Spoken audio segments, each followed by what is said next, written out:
Hello everyone, today I'm going to share with you how to make my cheap and easy latte, low calorie latte. This latte clocks in at only 30 calories and really only is comprised of 2 ingredients. If you want to have your latte a little sweeter, still with no calorie, I'm going to add an optional 3rd ingredient, but again, this is optional. I'm going to make it today a sweeter latte, not too sweet, but not a regular latte. So let's get started by showing you the very first step. So it all starts with this. So I know many of you might be saying, no, she's not holding up instant coffee. Yes, I'm holding up instant coffee.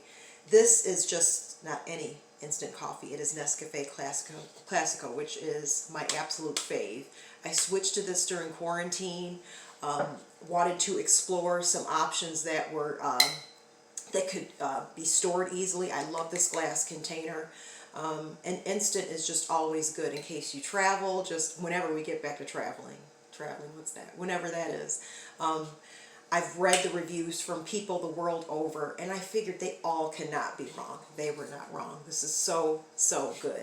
I like a bolder, richer, darker coffee, so this Classico is the one for me. They do have different variations of this Nescafe. The Nescafe Mild is more of a, that would be like akin to like a Dunkin' Donuts coffee, a little milder coffee. Still good, but this is more, this reminds me of like Starbucks, whereas like the Nescafe Mild would be more like, you know, Dunkin' Donuts or a Tim Hortons, a little lighter blend.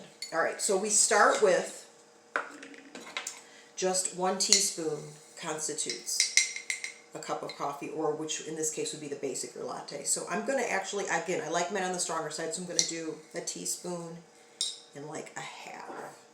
All right.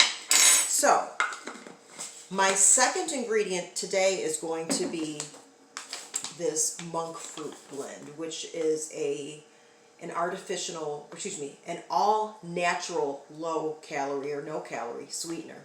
So it works like sugar, so it's 100% natural, no aftertaste. Use it just like sugar, so it's a 1-to-1 ratio. But the thing that I really like this is it's low glycemic, won't spike your blood sugar levels, and so therefore it will not send you into that sugar crash that oftentimes a lot of other sweeteners can give you. But again, 0 calories, 0 sugars, low glycemic. And the secret of this this sweetener is that it gets its sweetness from monk fruit. So yeah, I love it. It's a little on the pricey side though. This, I think, for this bag, which is a 16 ounce, I think it's like $10. However, 2 teaspoons, which is what I put for the coffee, 2 teaspoons, or a teaspoon and a half for coffee, but 2 of these constitutes 1 serving, and it's a total of 8 carbohydrates, which is 3% of your daily value for carbohydrates. But I'm not going to do too full. Too full wouldn't, 2 teaspoons, 1 serving isn't too sweet for me, but I like to do just like a little less. So I'm going to do 1 and just a little hair after that. So if you are married to your brand of coffee, just like I'm married to this Nescafe, you can use any other kind of coffee for this. If you want it to taste just like what I'm tasting, then of course you use this.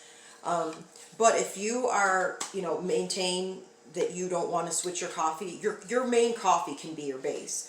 And then if you do wish to put a sweetener in it, I would put the sweetener in. Like, let's say I was doing regular coffee with my Keurig, I would just put the monk fruit sweetener in the base of this so that when it brews, it can dissolve the monk fruit. That's how I always put my sweeteners. I don't put my sweetener in after and have to stir. I still stir, but I think it's better to put it in at the bottom so that the brewed coffee goes over. It's just another way to emulsify what I'm putting in my cup.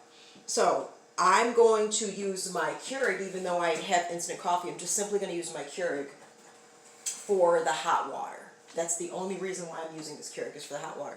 Now again, if you already are going to use your Keurig or another way of coffee, that's fine. You can just pour that into the cup with the monk fruit. And I just want to tell you, this is like my favorite, all-time favorite latte. It just reminds me of just like some kind of little cafe mug. Not too big, not too small. Dollar Tree, literally $1 for this. All right, so I'm going to brew my coffee. which is the base of my latte right now. And the second step that I'm going to do, we don't need the coffee, we don't need the monk fruit anymore. The second step that I'm going to do, and this is the key to the latte, folks. This is a Bodum milk frother. It's not battery operated, it's plugged in. So here's the base. You plug this in the outlet, which I'm going to do in the corner here. But you can use this to warm your coffee or to froth it, or foam it, I guess I should say. And it's this little thing here that's magnetic, and it sticks on top of this little nut here. And that's the secret to this Bodum milk frother. I love it. I believe it's at, you can find it on Amazon as well as Walmart, but I think I got mine Walmart online before quarantine. So I've been using this one for a while. All right, so I use 1/3 cup of almond milk. You can use regular dairy milk. I do not recommend using coconut milk, which when I go to Starbucks and like my traditional places, I do prefer a coconut milk latte. I do take my coffee with coconut milk if I were to venture out into the wild and go to like Big B or Starbucks or something like that. However, I have found that at home with this particular frother, coconut milk does not give me the foam, the desired foam that almond milk does. Nut milks do far better. So cashew would be a good bet. Almond is okay. I would stay away from coconut milk if you want this rich foam that I'm going to get with my almond milk. All right, so I place the top. I'm going to place it on my base, and then I'm going to plug this in. Meanwhile, my coffee has already brewed. So again, I brewed the coffee, or hot water was dispensed over my instant coffee and my monk fruit. I'm still going to give it a bit of a stir, but again, there's nothing to really blend here because as the hot water was dropped into the cup, it kind of melted the monk fruit. All right, so the only thing we have left to do now is wait for my milk to froth. And I'm sorry I don't have an extension cord to show you what this looks like, but it's just going around and around and around and around in my foamer, and when it comes out, it is going to be amazing. Amazing. So, again, just to recap, almond milk, your coffee of choice. Mine today happens to be Nescafe Classico, which again, I like the glass jars, so I know it stores well. And again, I was looking for some options when we entered quarantine that I could get delivered because we started doing all the grocery shopping online. And just thinking ahead, I like the idea of these store in glass containers. Okay, so my milk is done. And I'm going to show you what it looks like. It's the best part.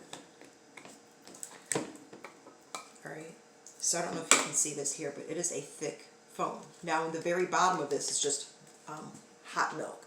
So, watch this pour. So the thinner milk's going to come out first. I stir as I pour, I stir as I pour, I stir as I pour. And then you get to a point where nothing comes out anymore. And that's where the goodness is. Look at this foam. Look at that foam. And I am not wasteful.